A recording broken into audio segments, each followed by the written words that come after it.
see, externalities. We're going to finish, I think, did we finish public goods? Yeah, slide 8 we left off. Okay, we didn't do it all then. Then we got externalities and then income distribution. Probably will still need a little bit of Wednesday to finish all of it. Then again, I'll put the review sheet up for the final exam that will be, did I say next Monday? At 8, not 7:30. I think the original time or official time is 7:30 to 9:30. But we'll come in at 8, normal class time. Let's see what else. Externalities.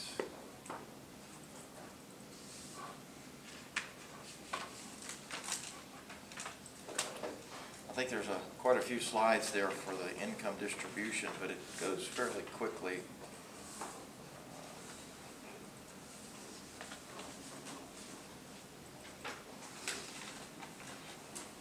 I'm just going to open everything up here. Turn on.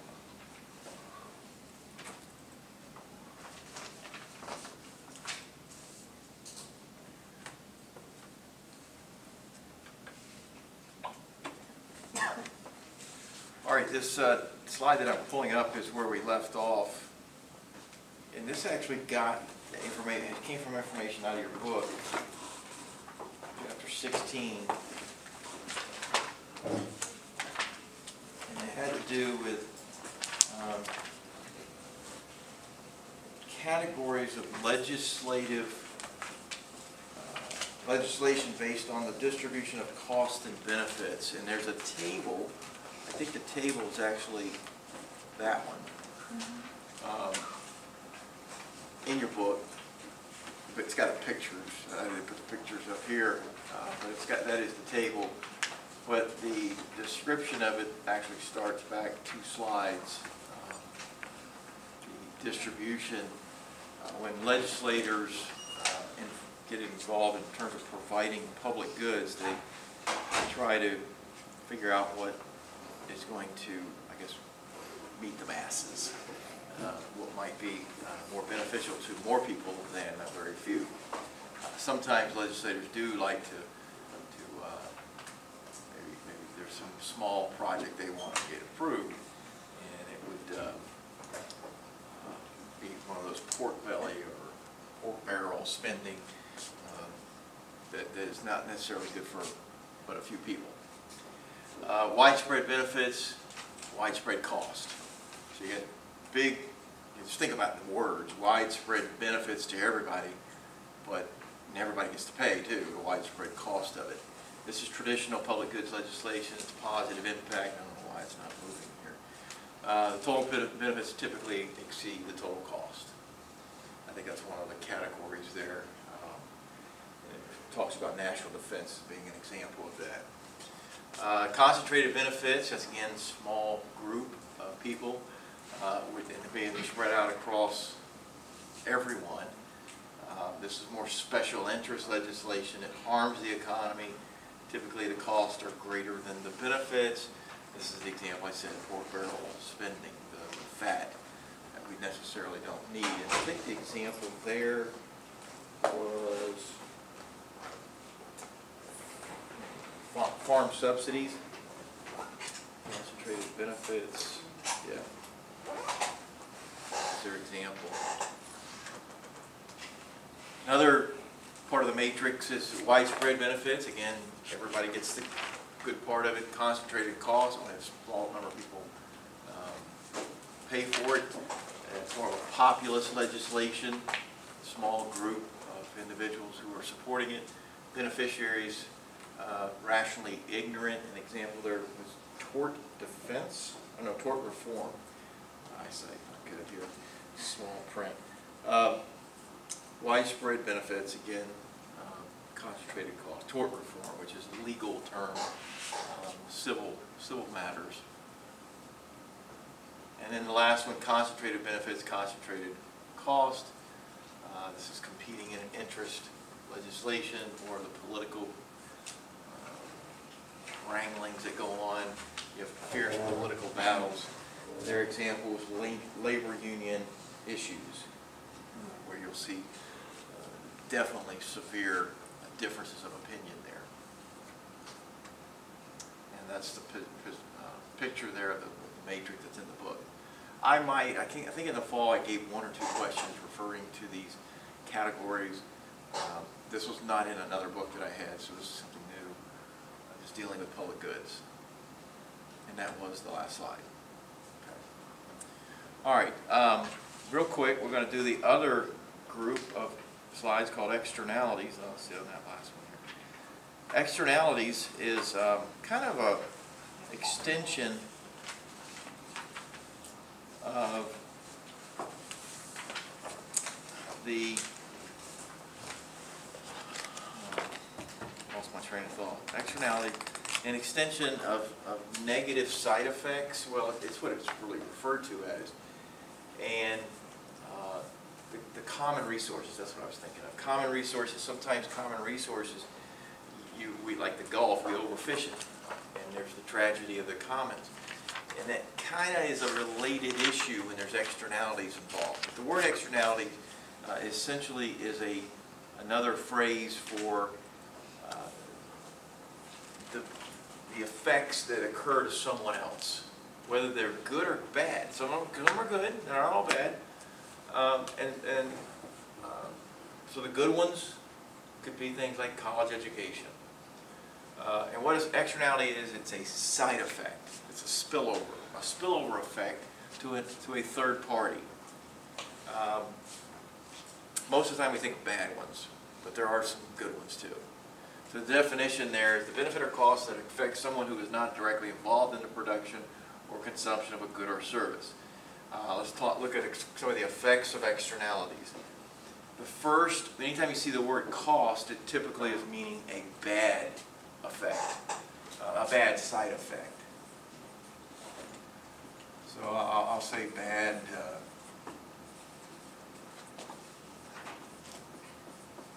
side effect. And if it's generally saying something that's benefit, it's a good side effect or a good spillover. There is a small clip here under the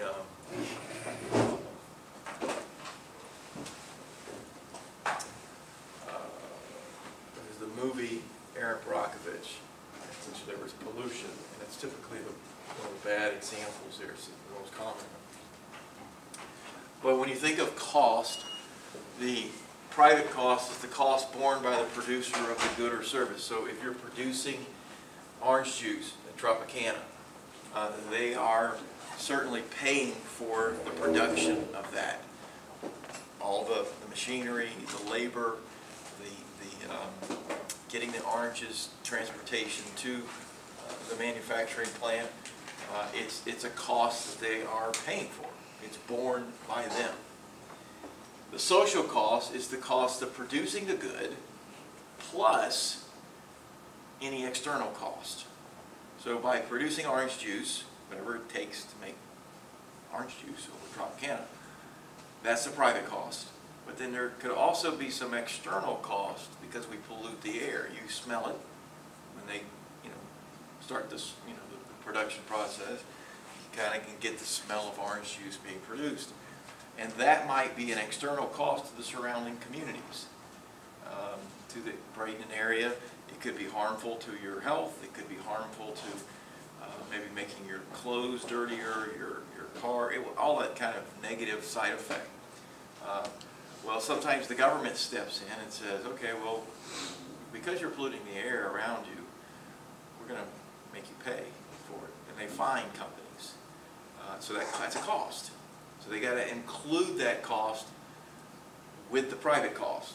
And we call that the entire amount social cost. Everybody's, or the social cost of having to pay for the pollution and the cleanup.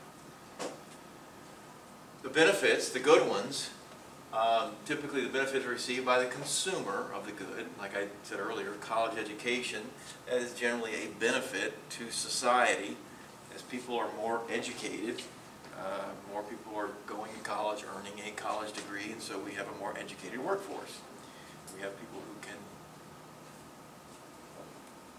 write a sentence.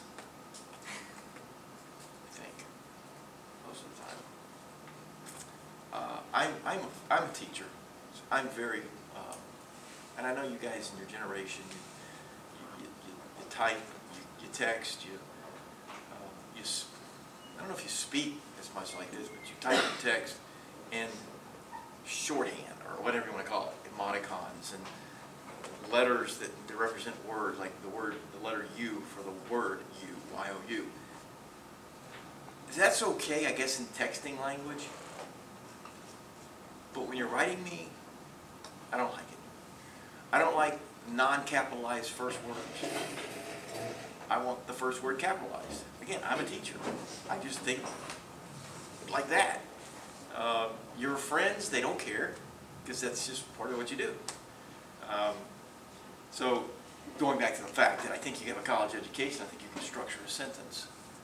I used to kid my daughters many years ago. They started to say the word like when they were in their early teen. You know how like this, like that, like. Everything was like. I said, can you structure a sentence without the word like? They couldn't do it.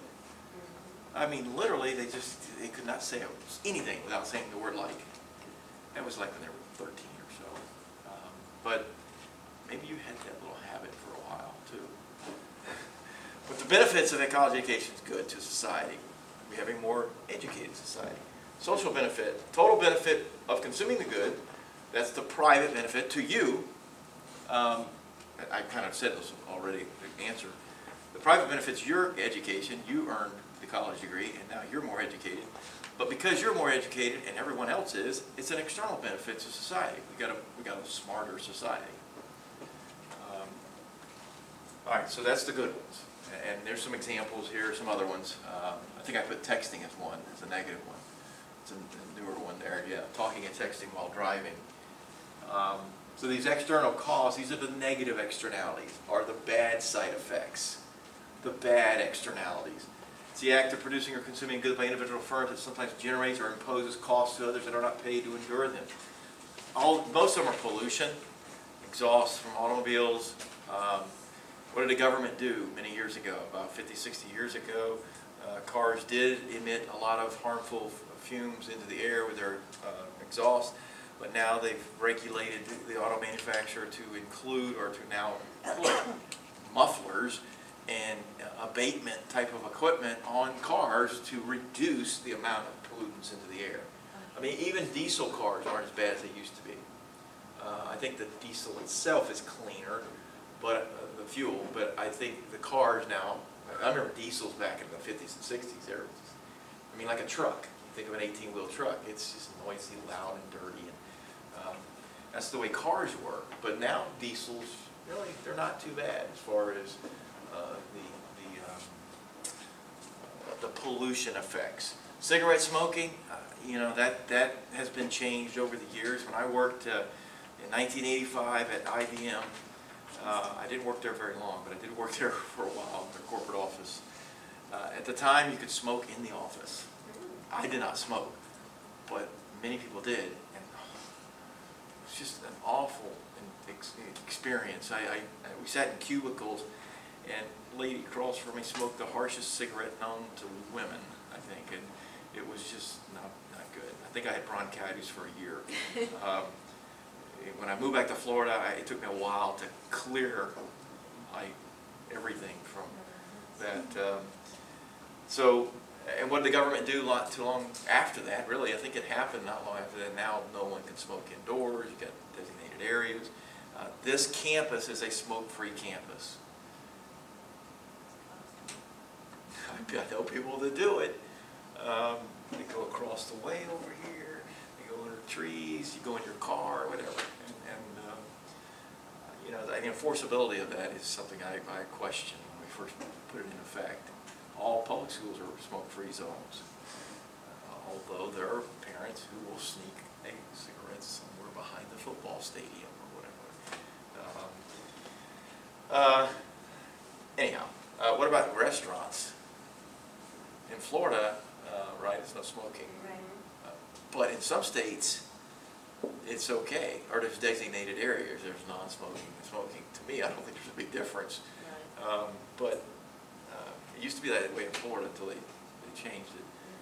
Talking and texting, of course, there's a law now to reduce the texting while driving, but I don't think the law has a lot of force behind it. People, I think, do they have to catch you doing something else first? They have to catch you if you feel like don't use your blinker. If you go over the lines, they can pull you over, but if you're just texting, they can't pull you over. Right. And it's okay if you're stopped at a red light, correct? As long as you're not in motion, you're Not good. in motion, yeah. Well, so I don't know. I know some states may have a little bit harsher Yeah, laws. they do.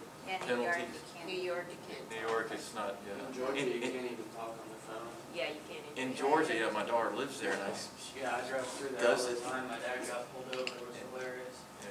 yeah. I tell her too the same thing. Of course, she now has a car that's got the Bluetooth speed, but the texting still, that's, you know, you're probably very good at recognizing, and the cops are trained. Somebody driving along, their head goes this way, head goes that way. What are they looking at down there? Their phone. They're not looking. Just trying to see the brake or gas. Yeah, you're looking at, I mean, when your head moves down, they can tell that you're looking at something else. I don't like to drive around people who are texting, They got two around pedals. them. I mean, you're less, your attention is not as focused. I don't want you running in the back of me because you're doing this and all of a sudden you look up and I'm right there. What's your first reaction? Your brakes? I want to know this. This is general, this is just on the side. I ask my daughters this all the time. What's your first reaction when you have to slam on the brakes pretty quick? My first reaction is look in the rearview mirror. I always look back because you don't know what's behind you, and they're not going to see you hit the brakes quickly. So always look up, and then you got to be able to move left or right. Now you may not have time to. You might have to take it. But I've always told my daughters that you have to slam on the brake quick. Look up in the rearview mirror, see what's coming, because you're going to get smoked probably. All right, there's your driving tip for the day. Here's Erin. Erin Brockovich, Julia Roberts. I don't mean to be a pain. I don't remember her name. But, it's, if you remember the movie, this is the name of the movie, Erin Brockovich. And the gal, she helped. I think she still kind of does this, right? I'm not sure exactly but there's pollution in the area, and it's harmful to the family and kids. And this company is kind of trying to get out of paying their social cost, their external cost of the polluting the air. It's I forgot what you'll hear it on here. Something that causes some carcinogens, cancer. The other thing too is notice one of the actors at the very end. It was one of his first roles. He plays on Bones. I don't know if you remember the movie, but Especially after all they've done for Hinkley, but I don't know here. I think if they want this place, they're gonna have to pay for it. So you didn't put the house up for sale, they just came to you and wanted to buy it. Oh, yeah, yeah. Oh, I don't wanna move. Uproot the kids. Got a couple of girls. I was thinking, I don't know if I have the energy. You know, I'd consider it. I mean, Pete, both have. So, the whole idea of selling this house, they're not gonna pay us probably. I just. But I guess the only thing that confused me is, and not that your medical problems aren't important, but how come the files on that are in with all the real estate stuff? Well, there's just so much correspondence, I just keep it all over the place. I'm sorry, I just don't see why you're corresponding with PG&E about your medical problems and Well, they gave them a doctor's visit. You bet. Paid for a checkup for the whole family. And not like with insurance where you pay and a year goes by and maybe you see some money. They just took care of it, just like that. We We never even saw a bill. This is the chromium. The chromium. Well, that's what kicked this whole thing off.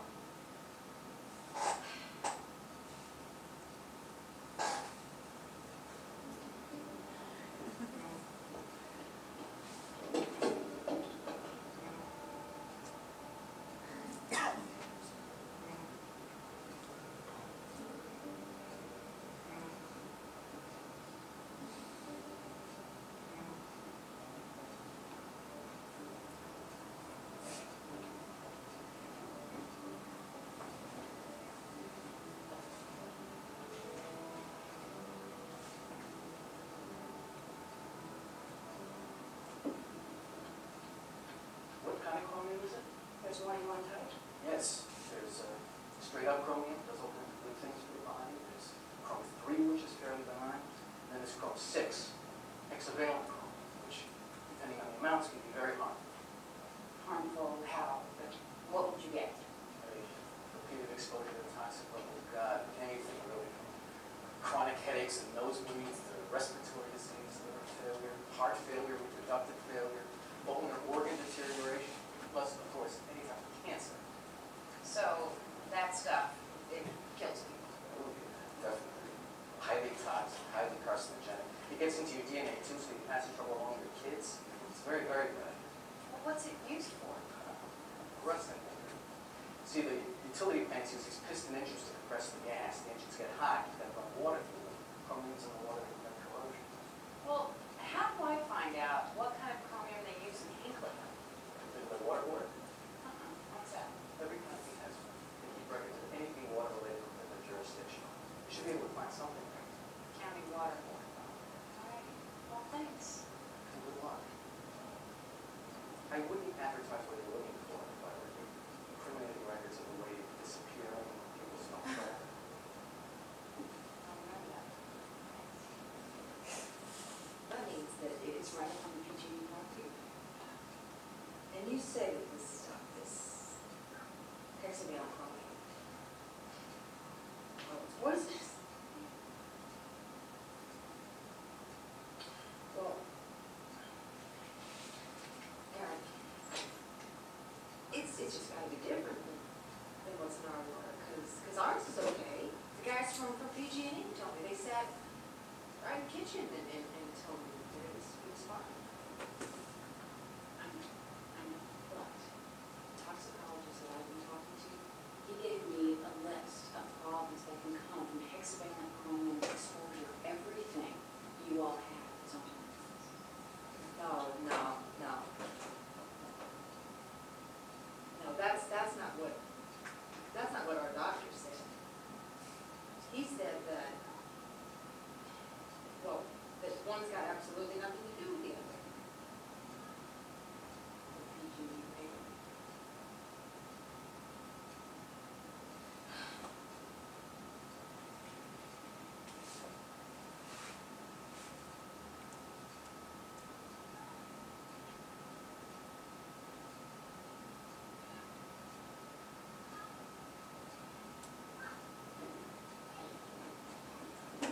Ashley! Cool!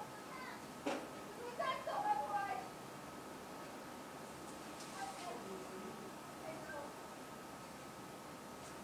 The minute Brenda sent that fax saying to send it, she pressed the send button. PG&E's claim department was on the phone to me, scheduling a meeting. So you think that so governments, so you think we spend money? Well, they take the trouble to send someone. Sure as hell sounds like they're setting up and taking notes.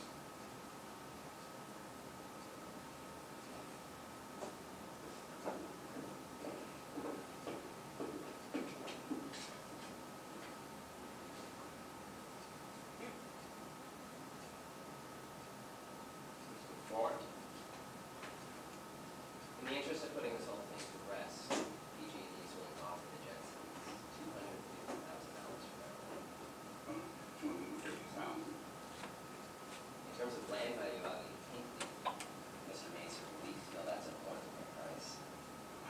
terms of medical expenses, $250,000 isn't going to come close to what this family's going to have to spend on doctors. I understand they've had a bad run of luck, health-wise, and they have my sympathies, but that's not PG&E's fault. Okay. Look at these readings. PG&E's own technicians documented toxic levels, hexavalent chromium, in those wells on numerous occasions. Everything the Jensens have had is proven reaction to exposure to hexavalent chromium may have had.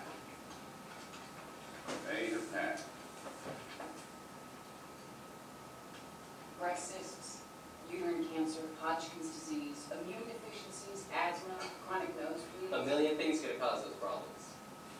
Poor diet, bad genes, irresponsible lifestyle. Our offer is final, and it's more than fair. Wait a minute. I thought we were negotiating. $250,000 is all I'm authorized to offer. Now present your offer to my clients. I doubt that accept. Mr. Mansory, before you go off on some crusade, you might want to remember who it is you're dealing with here.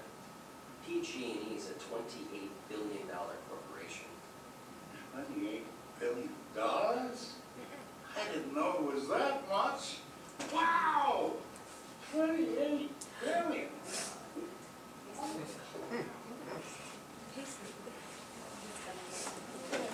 Thousand. Okay. Yeah, remember him? I mean, no, him from Bones, yeah. Oh, yeah. When I saw that, this is 1999 or somewhere around there, I think that movie was made. It's been a while. Yeah, it's a series, yeah. All right, here's a graph of the externality pollution, the bad one. And this is just the supply and demand curve. As you typically have seen, there's the equilibrium in the middle. What happens when the cost of external pollution occurs and the company has to clean it up, their supply curve shifts back to the left. It looks like it's going up, but it's left. It's a decrease in supply because it's extra money they got to pay to clean up the pollution, or things they've got to do to fix their smokestacks, whatever it is, to keep the pollution levels down. It's just an additional cost to the company, which causes the price to rise a little bit.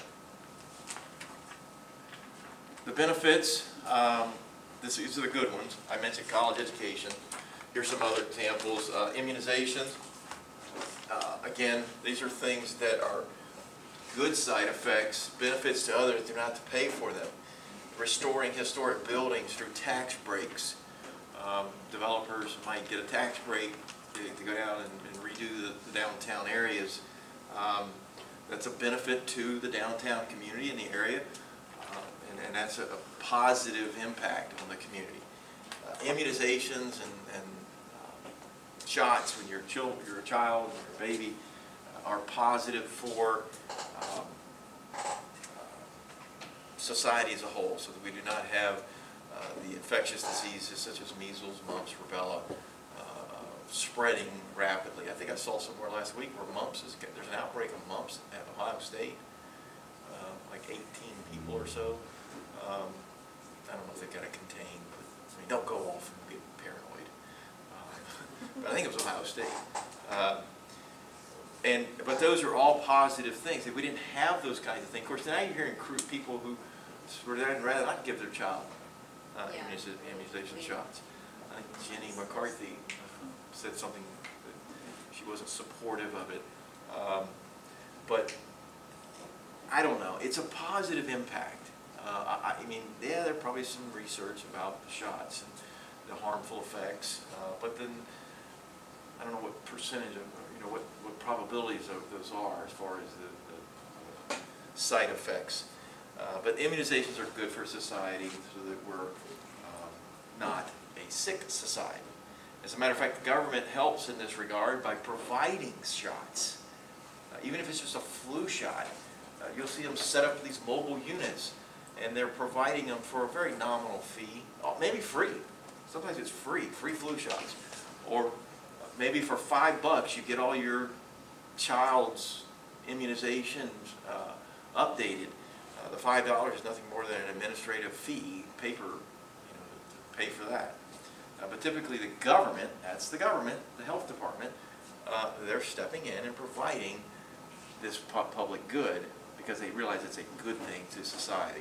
Just as the government might step in and provide grants and federal loans, student loans, to those that want to go and attend college education. And so this is an example of college education where the government, again, here's equilibrium, where the demand, because it's a social benefit, good thing, yeah, benefit here, good side effect, the demand for college education shifts to the right, which causes the price to go up, but then the government steps in and provides subsidies, whether it's a grant, whether it's a Stafford loan, whatever it might be. And that's good for society, although individually now you owe money for the rest of your life with a student loan. People do have high debts of student loans, more than ever before. All right, what's the Coase theorem? The Coase theorem is a theory that was named after Ronald Coase, that he said that the government was not the only solution to an externality problem. Everybody said the government would step in if it's a bad side effect and fine the company. Okay, that's the government stepping in. They solve it. Or with a good one like college education or immunizations, they step in and provide monies. They throw money at it to help the good side effects. Well, it's not always the case the government can be the most efficient. But he received the Nobel Prize for this theory, and it's basically very simple. If private parties can bargain to their mutual advantage, and I want to maybe in quotes put this, as long as transaction costs are sufficiently low, then the private market will always solve the problem of externalities and allocate resources efficiently. If the costs are high, like if you got to get legal, you got to get attorney, legal representation, you got to get attorneys involved, well, forget it then. Attorneys are going to charge too much, the costs are going to be too prohibitive, and now the private parties can't solve the problem efficiently. But if the costs are low, like let's say you live next to your neighbor, I got a couple examples, your neighbor next door, you guys have a row of trees, okay, that make the properties, both properties, very valuable and beautify it. The row of trees are actually though on his property. So legally he could do what he wants with those trees. He could cut them down. Well, what if he comes over and says one day, I'm going to cut all my trees down. I'm tired of having to rake all the leaves and all the pine needles and all that kind of stuff. You say, oh no, you can't do that. Why would you want to do that? It's going to devalue our properties. That's what makes it. But again, they're on his property, so he has the right to do that. Well, what if you guys kind of, you're good neighbors. I mean, you're not, but you offer, hey, look, I'll give you money to help clean up the leaves, but leave the trees. Don't cut them down, because that's going to be a long run benefit to us. So they've solved it. I mean, they could kind of get together and make the decision. Obviously, it's going to cost one neighbor some money to do that in the short run, but it could be that's a more efficient solution. How about if you live in an apartment complex and your neighbor has a barking dog that keeps you up at night? Again, you're in close proximity to each other and you're hearing this dog all night long. Short of shooting the dog, what would be a good solution between the two parties? For them to move? For them to move. Of course, I think apartment complexes have noise ordinances, or at least some sort of thing when you sign your lease. If you have a pet ordinance, maybe even a county ordinance that does have something to do. Maybe there's a muzzle, something to put on the dog to help at night. I certainly wouldn't want to live next to it either. And that's an externality to you. It's a negative side effect on you that you just have to endure it. But you could go to your neighbor, of course it probably wouldn't be a nice conversation, and you could go, hey look, your dog keeps me up at night. You got to do something to it. Again, short of shooting the dog. Could they work out something? Maybe not. Maybe in that example, they would have to get legal things involved to kick them out, to evict them, and that's costly. It may not be so costly because it's probably written somewhere and they violated their lease, or a county ordinance, and it's pretty simple to evict the person because of that. But the Coase theorem says private parties should be able to allocate resources efficiently. And here's the definition of transactions cost. Basically, transactions cost, the cost of communication and the cost of legal binding agreements. Typically, legal services are expensive.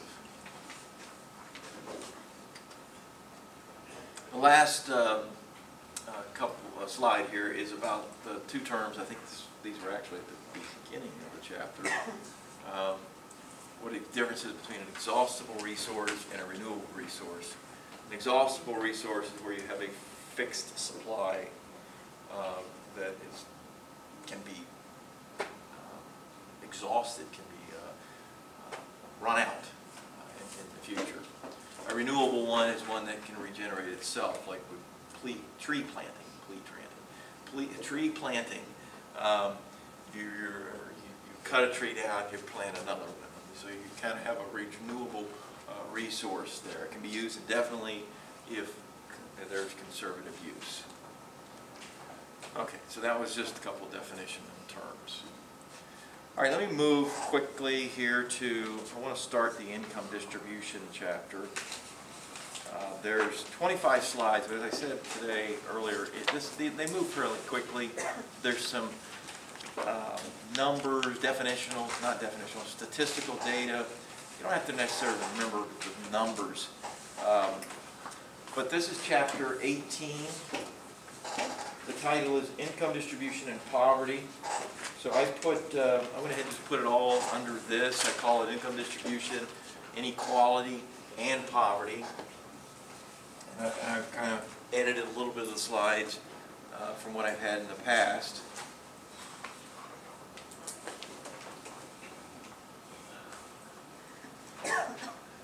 Here's a table of the income inequality. So the opposite of equality, inequality, distribution in year 2008. Again, I don't want you to remember numbers. That's not that important to me. But general ideas of the percentages on the right might come to mind. How this is divided is by quintiles. And each quintile is a 20% group. Okay, so you have the lowest quintile, which might be the 20% here, another quintile, another one, and then the highest part here, quintile is right there, the top quintile. And the number there, income range, obviously will change from year to year. This is 2008. 2014, obviously the numbers are probably a little different. And they even got the average income. I'm sure that's different today. The percents, though, you'll see, I think I have another slide. The percents, though, the percents haven't really changed a whole lot. If this was an equal distribution, then you would see the percents be 20, 20, 20, 20, 20. But they're not. The total adds up, if you, not that part, if you added this up, you would get 100%. Okay, 50 plus 23 plus that plus this. That's 100%. This is just the top 5%. So you get 100%. So if you had an equal distribution, it'd be a 20, 20, 20, 20, 20. Well, if that was the case, we have an equal distribution of income throughout the United States. Would there be an incentive to go to med school, to go be a doctor, go to be CPA, if you know that you're going to make the same as pretty much everybody else? Or at least your percent is going to be an equal distribution. I think that lowers incentives somewhat, your rewards for wanting to better yourself. So again, here's the top 5%. It's like this extra last group. There's another 5% in here, and this is of the 20. And that's people over 180,000. That's 21% of the total income in the United States. Oh, 50% is the high quintile. Of all income in the United States, top 20% of people own 50% of it. So that's kind of, it's more than $100,000 of income. This comes from the Census Bureau, and I got, again, that's kind of some old data, but at least it has some pattern to it. There's some changes, but some small changes. The mean household income is the average, the median is the one in the middle. Okay, and that's statistics.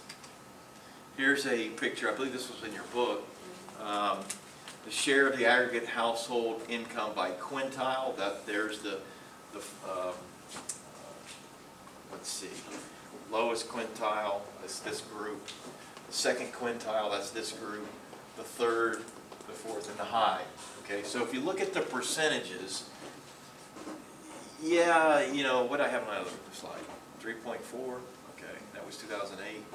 So this was 2009, so it's still 3.4. Now, from 1980, it was 4.3, but it's actually gone down. That's not good from an income inequality standpoint. This has gone down. What we'd like to see is this kind of rise a little bit, or at least what we like to see. I mean, as far as if you'd like to see some equality, 20%, lowest 20% of income earns 20% of all money in the United States.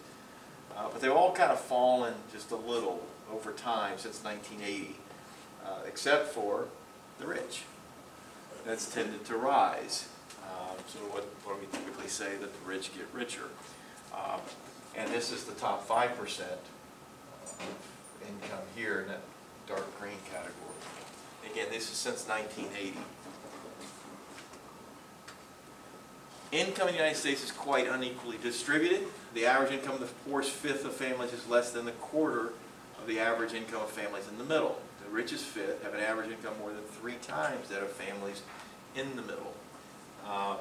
That would be, if you go back to that 3 times that average income. So if you go back to that first slide, average income is 171,000. Middle income is middle group is 50,000, so that's more than 3 times the income. The incomes of the richest fifth of the population are on average about 15 times as high as those of the poorest fifth. Measuring income. How do we measure it? After cash transfer payments are received. So that cash transfer payments might be things like Social Security checks, unemployment compensation. Those are government entitlement. Transfer payments are basically government monies that are being transferred from their coffers to your pocket, okay? Because you're in need of it, or you are qualifying for it, like Social Security. You're of age to receive it. And it's before taxes are paid, so it's a gross amount, not a net. And it's before any in-kind transfers are received, such as food vouchers, Medicare, Medicaid, public housing, or employer-provided benefits. Those are what are, I think I have another part of the definition of in-kind transfers in another slide. How has the distribution of income changed over time? Again, this takes those 20 percentiles. As we saw back in 2008, it was 3.4%. 2005, it was still 3.4%. And it's up to 50%. So, like I said, the percentages haven't changed a great deal. But 1% might be, for the low percentile, is a big number in terms of millions of people.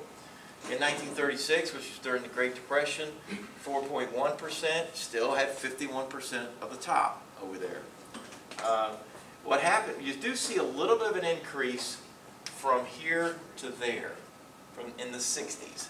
I make a point of that because in the 1960s, Lyndon Johnson took over for John F. Kennedy after he was assassinated, and he had, I think in his campaign in '64, one of his big campaign promises was to fight the war on poverty. And he spent, or he wanted, and they spent, they being Congress and the government, spent millions of dollars on improving aid toward the needy, people, those that are in poverty. And you can see the percent of the low distribution rose from 3.2 to 4.1 and even further in 1980. But then that started to slowly come back down over the years. I don't know, it would be interesting to see what it is today, 14. Sometimes income has a time dimension, mobility. People change from one year to the next. The income accounting period of a year is too short to be meaningful in judging income inequality. Over a period of time, though, it can have a lot more benefits to it. So the example I gave, I have one like this on the test. If Brad earns $1,000 in year 1 and $100,000 in year 2, while Jenny earns $100,000 in year 1 and $1,000 in year 2. Well, if you looked at these distributions here, Brad would be in the low in year 1 because he only earned $1,000. But in year 2, he'd be over here at the high amount. Okay, so he's really moved all the way across in the quintiles. Whereas Jenny started over here, but then the next year she didn't do so well and is now back over here. So from year to year, it's very unequal, isn't it? Very unequal. But over a 2-year period, what is it? It's equal. I mean, if you took their average over the 2-year period, they both made the same amount of money. So be somewhere in the middle. So sometimes you can't just always take a person's single year income.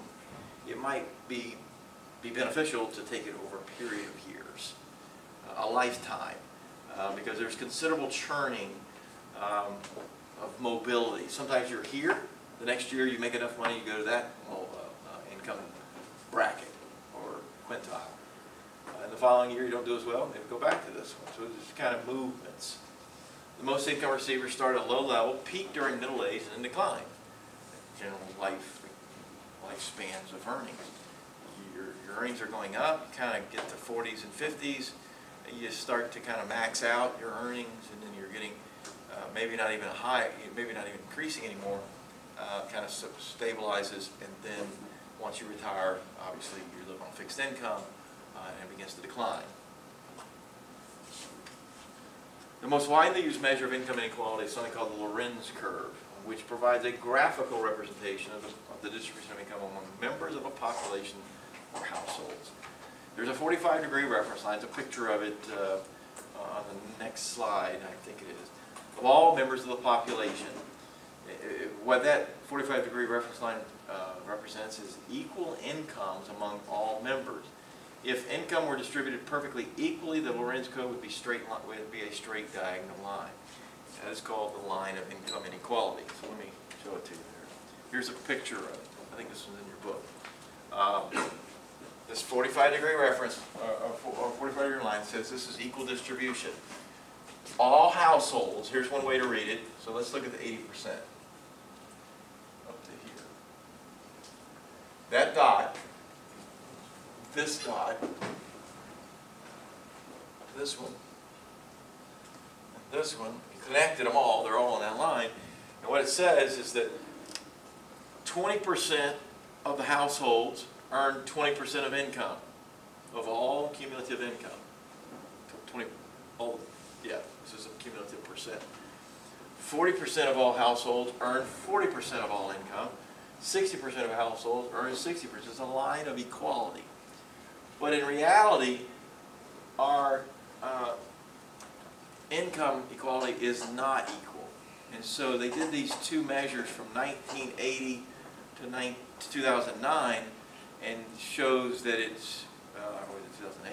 It's like 2008, that curve is bowed out downward from that line of equality. The further it's bowed out, for instance, this one here, the darker reddish one, this bowed out further, the more unequal our distribution of income is. So if you take the points on the line, let's just use these 2 points. 60%, this is in 2000, this is 2008 first, or 80. 1980, 60% of all households earned about, just average, maybe 32% of all income. In 2009, 60% of all households earned about, it's probably under 30%, 27% of all income. So it's dropped, the income distribution. It's been reduced. They did take point A there. Point A shows that in 1980, the bottom 80% of households received 56% of all income. This point here. Point B shows that in 2008, the share of all income going to the bottom 80%, I don't like the word bottom, but 80%. 80% of households was lower in 1980 than 1980.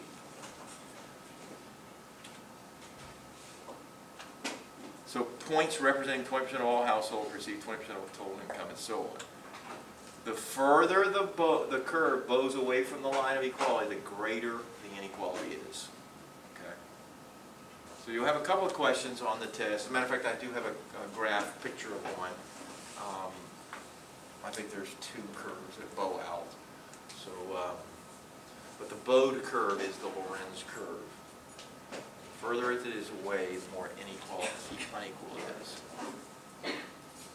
What causes income inequality?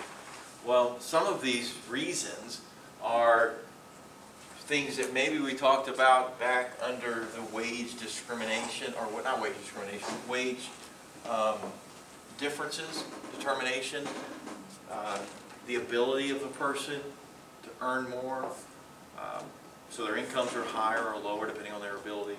Maybe their education, maybe they, again, human capital. How much more time have you spent going to school? Sometimes discrimination occurs. We talked about economics of discrimination back in a previous set of notes. Preferences and risk,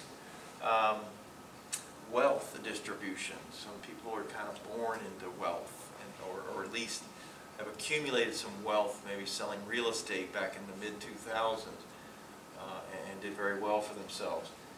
The number of households working, or just plain old experience, could also play a part of why incomes are so unequal. And causes, these are causes of growing inequality. It does grow over time. Since the 1970s, we've seen it started to rise again. Since that decade of the 60s when Lyndon Johnson was trying to fight the war of poverty. Causes of growing income inequality, greater demand for highly skilled workers, demographic changes, international trade, immigration, and decline in unionism. So let's talk about poverty. I mentioned that word a few times. It's the percentage of the population that is poor according to the federal government's definition. That percent of the population living below the poverty threshold.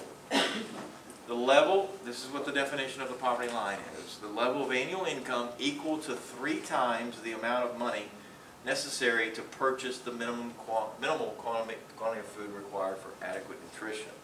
That is actually the definition, almost word for word, if you go online and look it up. Poverty rates in groups in 2005, all people, it was 12.6%. That's how many people live under the threshold, 12.6% of the people. In 2005, I don't know what that threshold was. I think I do have some more current numbers for the poverty threshold. Different ethnic groups here having higher percentages and obviously lower. The poverty rate in the United States since 1959 up to 2009, it was very high. Over 20-something% of the people lived in poverty in 1959. And it started to drop dramatically. We spent millions of dollars, the federal government, for welfare different programs to help the needy during that decade. It started to level off, and it's, you know, fluctuated a little bit, but still hovers around the 15% mark today. I think it was said, what, 2005 was 12.6%. This is in 2009, people living in poverty. This is the actual threshold line. One person, if you didn't make $10,830, you were living in poverty, according to the government's threshold. A family of 4, 22,050. Okay, and those numbers are not, I think, on the Census Bureau. The more current ones, I probably should get a little bit more current data. But you get the idea that the threshold changes a little bit every year. Poverty trends between 1959 and 69, it fell because we spent a lot of money of that downward drop in poverty. It was stable in the 70s, again rose in the early 80s. We had a recession in the early 80s. Typically recessions show more poverty levels.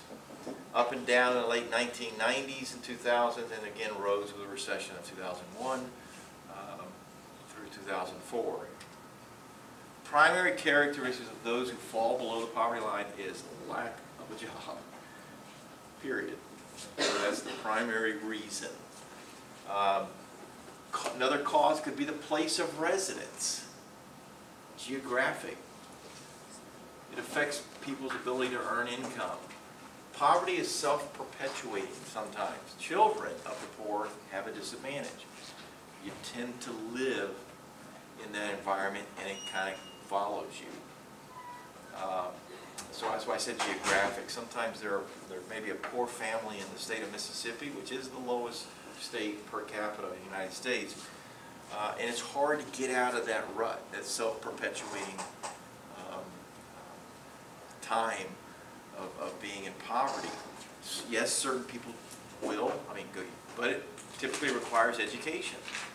You leaving the area, getting an education, and bettering yourself to get out of that rut, to get out of that self-perpetuating idea. The lack of an education is another one, just in general. Those that have less education typically earn less. Poverty does not affect all racial and age groups equally, as we saw on that previous slide, and lack of proficiency in English. That could affect your ability to earn. And just bad luck. Those are some causes of poverty. Here are some poverty rates by age up to 2010. During this little, I think this was in your book, these little horizontal bars are recessions. These are recessions. So you can see what happens during recessions. Those that like are under 18, that goes up. This is older than 65. Actually, this was in the 60s. Everything started to fall because we were throwing money at it. The government was throwing money at it to help poverty. And it kind of stabilized, but you can see just increases in general during recessions. All these things are kind of going up just a little bit during recessions. The senior citizens tend to go down, but it's more stabilized here. So 20.7% are the people under 18. People under 18 are typically going to be the first ones to go as far as jobs. When you have to lay people off. The younger workers tend to go first.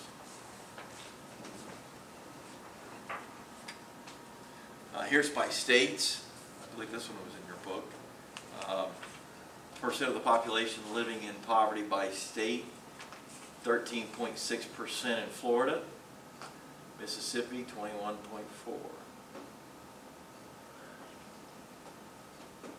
What's the worst? The South, isn't it?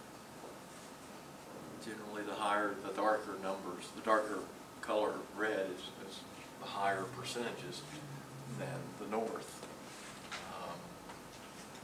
White ones are really lower than 11.4% of the population. Florida's kind of, I guess, in the middle of the road there.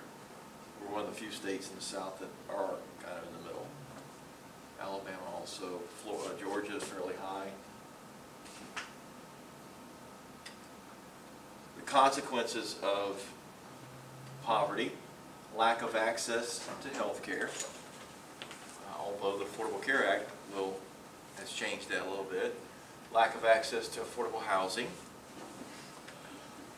Children raised in severe poverty tend to suffer from lifelong learning disabilities. Again, these are statistical proof, data, research. I don't care too much about this bottom here. 8th graders finishing college. Anti-poverty programs. The means-tested programs are programs available only to individuals or families whose income fall below a certain level. Here's the definition of that: in-kind benefits. Programs sometimes offer those in-kind benefits, which are benefits in the form of goods and services rather than money. A negative income tax is a program that supplements the income of low-income working families. And here are some examples of welfare state programs in 2009. These are means-tested, non-means tested. Again, means-tested means it's for people who fall below a certain level. And you might kind of heard of these before. Temporary assistance for the needy families. We spend $20.1 billion in the United States. In-kind transfers might be food stamps, $54 billion. Supplemental security income, $42.4. Medicaid is for the needy, not Medicare. Medicare is for the elderly. In-kind, again, those that qualify. Non-means tested, Social Security benefits, $664 billion for the people who are retirement age, qualify. Same thing with Medicare, $500 billion. That's a lot of money. I mean, a lot of money we're spending. This is in 2009. These are the programs we call welfare state programs the government spends money on. Where does the money come from? Tax dollars. So are they? My only, I guess, opposition to some of this is the fraud that occurs. People receiving those aids and assistance, and they're defrauding the government. And I think there was a thing I told you about. 2020 had it just reminded me. I got an income link. I'll show it on Wednesday. Let me see if I can find it. No, I'll bring it in Wednesday. I think that'll be the easiest. All right, so let me stop there because the next little clip is a clip, and we just got 4 slides, and we'll finish it up on Wednesday and then talk about the test, the final exam on Wednesday also.